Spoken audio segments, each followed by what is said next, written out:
Hey guys, Bart here. I wanted to give you a quick recap of how my tournament went over the weekend. I played at Empire Games in Anderson, South Carolina. It was a 2,000 point Age of Sigmar tournament.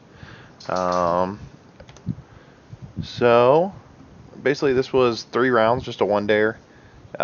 It was 3 hour rounds, which is really nice for me. I'm playing Hallowheart, and I need the extra time. I'm kind of a slow player right now, especially because these games were my fifth, sixth, and seventh games of Age of Sigmar, so I still need some points or some time playing it. The scoring was pretty simple, so they did major victory 20, minor 15, draws were 10, minor losses 5. I kind of didn't like this because if you look at the General's Handbook, it's real easy for the game to be a 20-0, especially, and it's kind of weird when you have a game that's only decided by maybe 1 or 2 points, and it's still a 20-0 victory. So I kind of didn't like that, but I think the tournament organizers are kind of pushing their way towards the discretionary system that is a little closer than this. Now we would end up with as many 20-0s. So here's my list. I brought Hallowheart, Cities of Sigmar. My grand strategy was hold the line, although it probably should have been Prize Sorcery. For my triumph, I took Inspired, but it actually never came into play. I either forgot it or someone else had the triumph. So I took 2 battle regiments to give me 2 drops. Um, in my first battle regiment, or I'll just go over my leaders first. I had a Rune Lord. He was my general, and he took the command trait Master of Magic. And he had the artifact Arcane Tome. So basically, he was like my primary caster. I really only wanted to get 2 spells off. Anything else was just extra. I wanted to get my bridge off to teleport my dwarfs around, and I wanted to get ignite weapons so they're also wounding on 2+ because that's where all my damage comes from. I also took Yndrasta. She was at 300 points at the tournament. She's already 320 now. And well, as of the release coming this weekend. And I took an Anointed on Frostheart Phoenix. And I also took a Celestial Hurricanum with Battle Mage. I took Roaming Wildfire and Elemental Cyclone because most of the time the Celestial Battle Mage was my battery for the Arcane Channeling, so it didn't have as much bonuses as the rest of my army. I also took a Battle Mage of Gur. The Battle Mage of Gur is amazing. Getting +3 to cast uh, Soul Screen Bridge is a fantastic option if uh, my general Snake Eyes or some sort of miscast he's in around, or if I can't get bonuses for the general, I'll just cast it directly through the Battle Mage of Gur just because it's still hard to beat it that way. He also took Warding Brand and Ignite Weapons. Again, I'm just trying to get the Ignite Weapons and the Soul Screen Bridge off, and then try to sear wounds off the wounds that I caused myself. My 3 battle lines was a unit of 10 Dread Spears. The Dread Spears are hard to beat. They're just so cheap. 4-up save isn't bad. I've been thinking about using some Eternal Guard. They're not bad either, but it's 125 points. The 10 Longbeards, just they could grumble and yell at my dwarves and tell them, make sure you don't fail those 1s to wound. And then the 30 Iron Drakes, which is where all the damage comes from in the army, pretty much. And then finally I had 5 Sisters of Thorn. I really like them because it's nice to have another caster. If you look, I've only got 3 casters, and so the Sisters of Thorn were my 4th caster.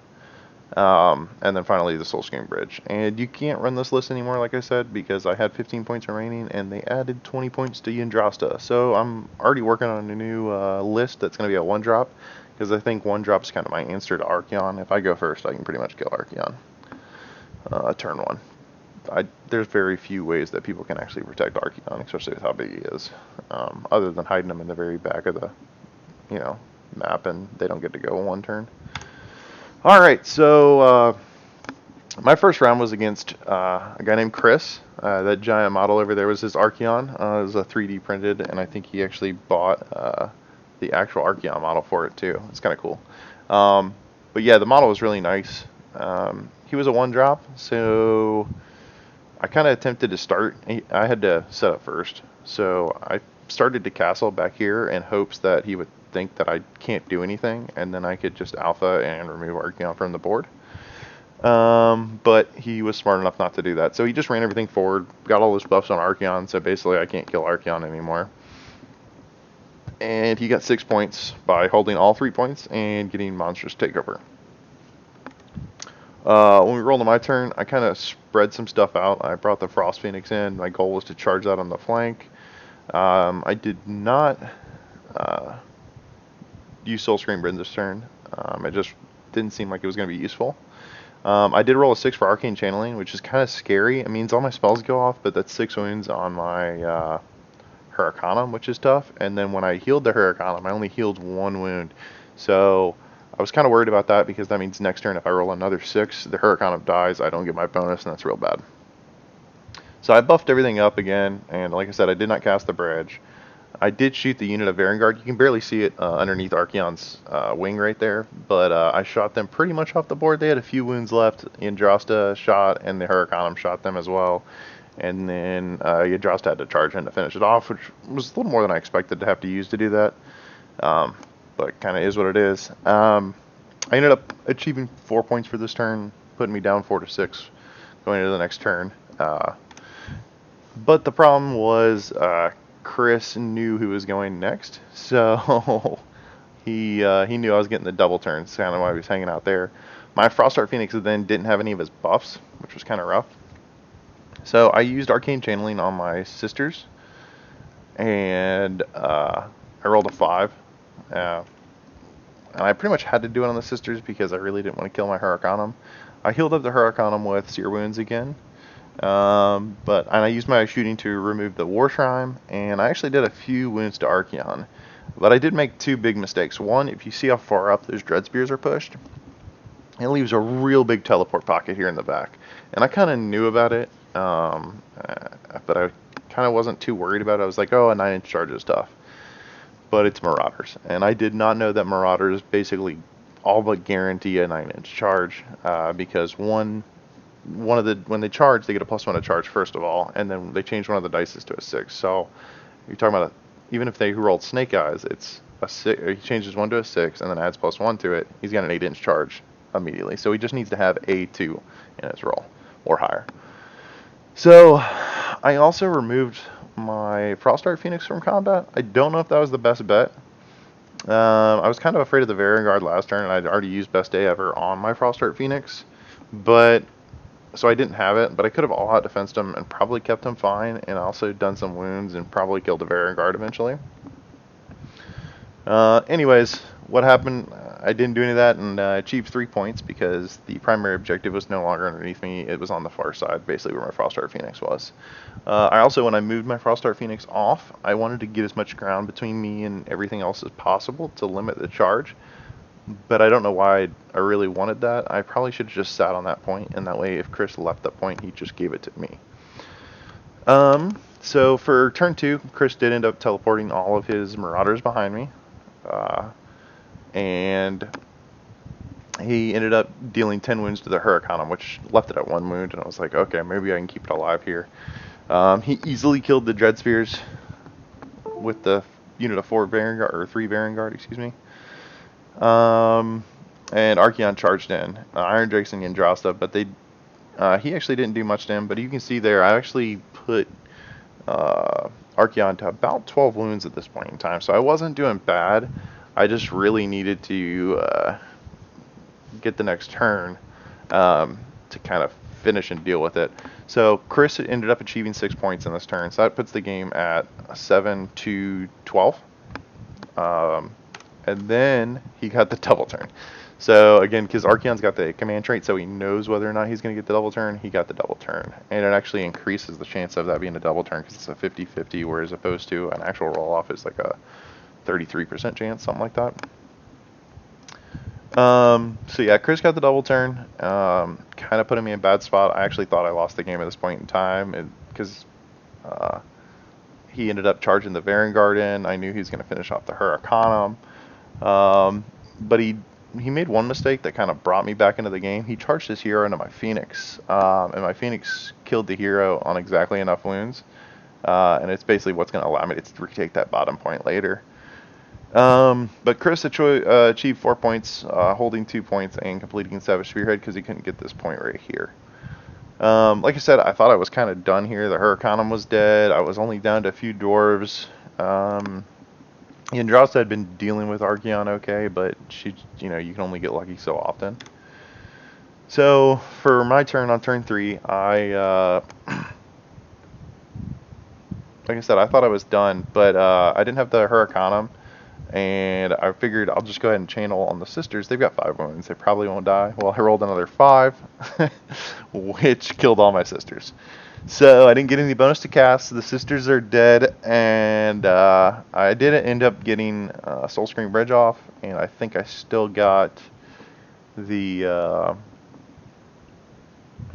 ignite weapons off too to give them the +1 to wound. But there's only 7 Iron Drakes remaining, so I bounced them about to where my tape measure is. You'll kind of see it in the next photo. I ended up moving them over there, and they were close enough to shoot at the Sorcerer and the Marauders, but I kind of did some quick math and just shot the Marauders off because I needed the bodies over here. Ended up working all right. I scored 6 points because I got Savage Spearhead, and the two models, 2 units that were in his half of the territory were my Frostar Phoenix, who was getting back into the battle. You can see him back there, and Yndrasta, who was counted as a monster because I used the Realm of Gerb spell on her. And that's a great way to use it. If you have one monster and you can get away with you doing this and getting a 2nd point, works great. So the next we end up playing one more turn. We did not complete a 5th turn just due to time limit and how long some of our phases last. But Chris chose to kill my Longbeards as his battle tactic, and he actually went first. And if he'd have chose my Iron Drakes with broken ranks, he would have got it. So I ended up getting up to 12 Iron Drakes because I rallied them. And then he barely made the charge with the 2 remaining Vanguard. It was kind of a weird situation. He completed his charge. I shot the one that was closer because that was the one that had wounds on it. So it removed him out of 3 inches, but he could still pile in because he completed a charge. It was kind of a weird situation, and he did just enough wounds to kill all the Iron Drakes. I had all-out defensed the other unit of Longbeards because that's what he was using as his broken ranks target, and 1 survived. There's a ton of debuffs to leadership from Archaon's army, but if you can see, the Yndrasta's barely within 12 inches. That's why I left that specific Iron Drake, or not Iron Drake, excuse me, that particular Longbeard. So this is probably I think this is after my turn. So I actually moved another 3 inches away from Archaon just to pull that unit out. On my half of the turn, so he got 3 points because he failed his battle tactic, which left him at 22 points. So I earned 6 points by getting the spell off again for Yndrasta, turning her into monster, which gives me 6 models on that point, as well as him. Even if he, I think no matter what happened, he just wasn't able to get enough models on that point. And then I captured the middle point as well. So I ended up having all 3 points. And like I said, I just retreated everything in combat. So they put the game to 22-22. And at that point in time, it goes to who had more battle tactics completed. And that went to me as well because he failed that one. Also, I only got 22 points because I got the +3 for completing my grand strategy, which was hold the line. Yeah, it literally came down to Archaon not being able to kill a unit of 10 dwarfs. It was kind of comical. He failed to stomp and everything. It was pretty bad. So, round 2 is Savage Gains, and that's actually my favorite as far as the missions that we have. And there's that big piece of garrisonable terrain, which will come into play in Game 3. But I was playing against Tyler. He was running the Ossark Bone Reapers. He didn't put any of his units into a battalion because there was just not anything that he was gaining out of them. Retrospectively, I talked to him after the game, and he definitely should have his units into Hunters of the Heartlands just to keep them alive for longer. But he was doing Petrifex Elite, which is very strong. So me going first, you can see where the full screen bridge is. I pop all the dwarves over, and we shoot the Leech Cavalos and all of the Morghast, Archaon, or however you say that, off the board. So it gave me a 7-point lead right off the bat, and then from there I just charged my Frost Art into the unit there, and it kind of went downhill real fast. After round one, I ended up flying with like retreating my Frost Art Phoenix and then landing on his point because he pushed everything else forward, and he just couldn't take his point back, and he wasn't getting into any of my points. So the game ended up ending 41-8. One of the funnier things that happened though, and it just never comes up, I split shooting with my Iron Drakes, and I ended up, killing off two battle line units at the same turn, and shooting at the crawler. But I kind of rolled well under what I expected and left the crawler at 1 wound. I did not know that it's got a secondary shot on there where it just basically picks a model off the board. So the way it works is it's 2d6 -3, and if you roll above their wounds, you just pick the model up. So Yndrastas get 8 wounds, so you have to roll 11. But because it was down to 1 wound, it changes the bracketing, and it's 2d6 +3. So he only needed to roll a 5, which I think he rolled like a 10 and just picked Yndrasta up off the board. So it was kind of comical. It was a nice little win for him. My third round was against Martin, and he was running a Daughters of Cain army. And I was kind of worried about this one as soon as we got to the board because I'd heard so much about it. Everyone talks about Marathi and the Bow Snakes, and they got Gotrek opening for him. I was really worried. It's a 1-drop again, so I was kind of screwed. Retrospectively, I should have deployed further back. Him being able to get 2 rounds of shots off, it's kind of rough. So he fired the Bow Snakes at Yndrasta, but it only dealt 5 wounds. And I just kind of got lucky there with both rounds of shooting. The second round just was no mortal wounds at all. Then he teleported the Shadow Queen behind the army, but he failed to make the 9-inch charge even with the reroll. But he ended round 1 scoring 5 points, holding 3 of the 4 objectives with aggressive expansion. So he was still in a good spot, even though that didn't make it in.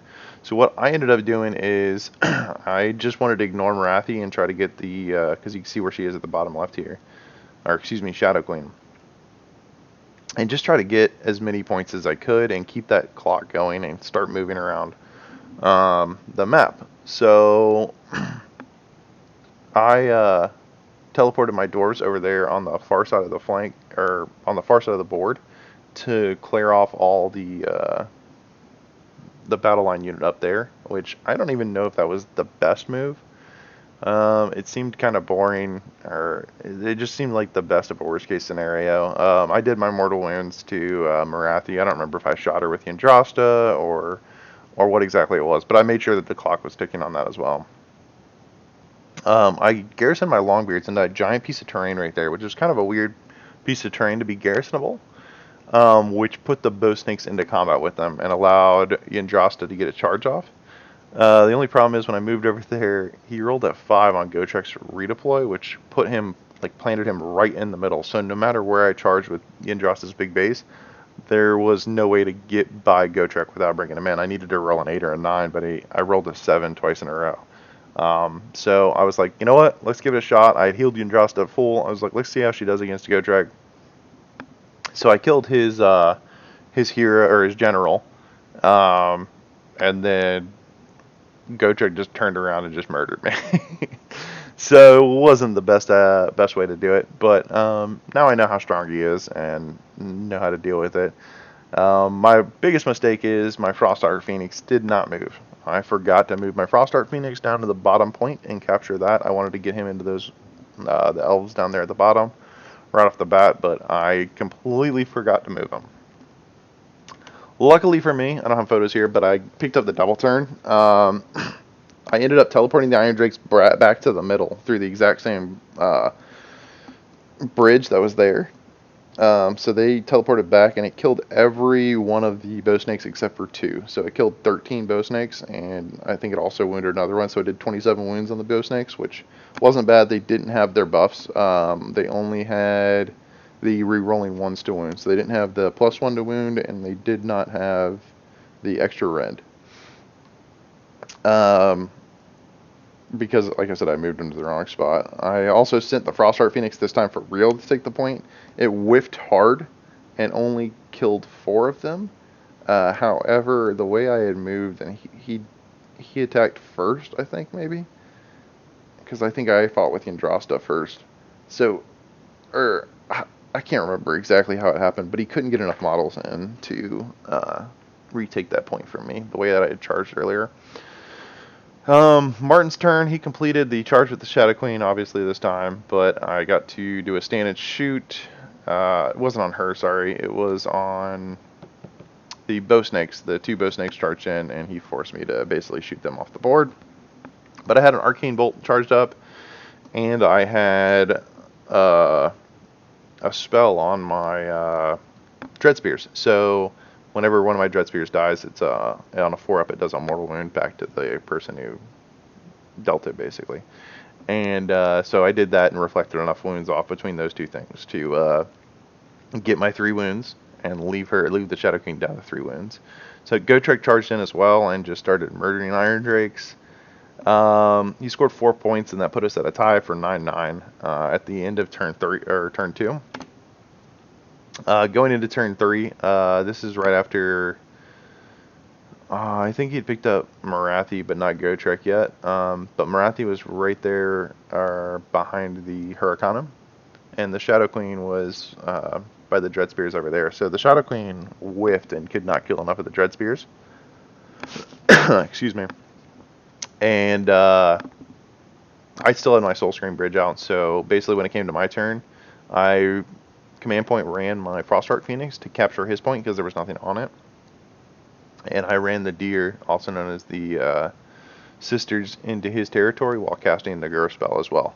So I got off the extra points, which gave me 7 points that round, and I was controlling all the objectives. And I just ran from Gotrek at that point in time. At that point, and he kind of looked at it and he's like, yeah, Gotrek's going to kill a few more things, but there's no way he wins the game because no matter what, I maintain capture on every single point. He just can't get into enough locations. So that being said, again, the Metamorphosis was really clutch this tournament. I really like using that, and I think it's like a great little tech beast to kind of get you an extra point or two. As long as you've got 1 monster in your list already, or even 2 monsters if you want to use that to get you a third for the run in place or ferocious advance. Tournament takeaways. So I went 3-0. I got 3rd place overall, and like I said, it's tough. It's a very heavy cognitive load, especially playing Hallowheart. Hallowheart in Cities was. I just feel like my hero phases take so much longer than everyone else's, obviously, casting 2 spells at a time. Now, what helped me out a lot this tournament is I made a cheat sheet with the hero phase, and so everything that's at the start of the hero phase, I do that. That way I don't forget to pick a battle tactic. I've done that before. And what order I want my spells to be cast in, that's the biggest thing. So I just kind of have like a general list. Once the game kind of devolves a little bit, I can't use it as much, and if I lose models, yeah, it changes stuff, or things aren't within range to get the arcane channeling buffs. Yeah, it changes a lot of stuff, but it gives me a good starting point and makes at least round 1 and 2 go a lot faster for me. I didn't like being a 2-drop. I'm kind of working to figure out how to get to be a 1-drop. I think I actually have a list. The only problem is you can only take 1 hero with 10 or more wounds. And I gotta have the Hurricanum, so I kind of lose my Frostheart Phoenix. And I'm kind of thinking maybe the new baby drakes, the new baby dragons from Stormcast Eternals might be my way to get a monster into this list. And that way I can still kind of pull off my 2-monster plan. And get it down to a 1-drop. I would only have 3 casters then, plus the sisters with the 4th caster. Excuse me. But we'll see how that goes. The teleporting dwarves are very good. They pretty much pick anything up they shoot at. It kind of surprises a lot of people. And the Frostheart and sisters were great as well. Running them next to each other to keep the buffs going was fantastic. And the last thing was, as I'm getting older, those taller tables were great. I only had to play at a short table once, and my back was not killing me at the end of the tournament. So all in all, a big thanks to Empire Games for running the tournament. I had a blast. I met some really nice people. My buddy Cody drove me up there, so shout out to him for doing that. And yeah, that's about it. So thank you all for listening, and let me know if you guys have any things you think I can do better, or things I forgot, or just anything in general. Thank you.